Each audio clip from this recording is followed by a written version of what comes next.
po, bumaba na lang po kayo. Sama po na ugali nyo, yung helmet ko po, akin na po.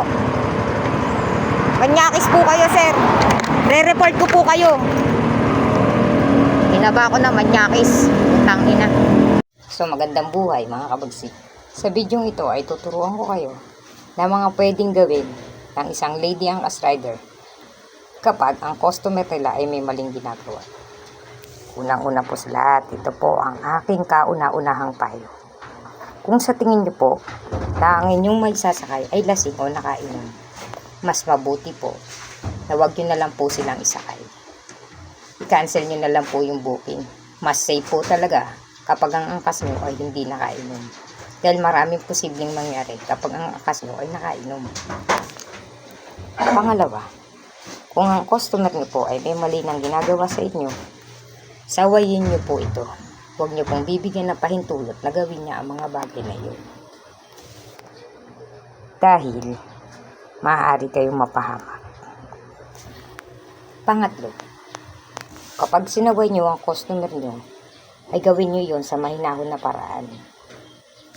Dahil, kung hindi kayo magiging mahinahon, ay mas maaaring matrigger o mas lalong magalit si customer at lalo niyang gawin ang kanyang mga ginagawa at maaari pa nila kayong saktan. Pangatlo, kung talagang hindi masaway si customer, ay itigil niyo po sa mas mataong lugar. Doon po kayo magbababa ng customer sa mataong lugar para mas safe kayo at mas may tutulong sa inyo kung anuman at anuman po ang mangyari. Tayo mga angkas lady rider, ay risky talaga tayo sa mga ganitong bagay. Hindi lang naman mga lalaki. Tayo din mga babae. Lalong-lalong tayong mga babae ay risky sa mga ganitong uri ng mga customer. Pangapat, pag naibaba nyo na yung customer, siguraduhin nyo na nasa mataong lugar kayo o idiretso nyo na agad sa police station. Siguro, dapat nating malaman ang mga karapatan nating mga kababaihan. Lalo tayong mga lady angkas rider.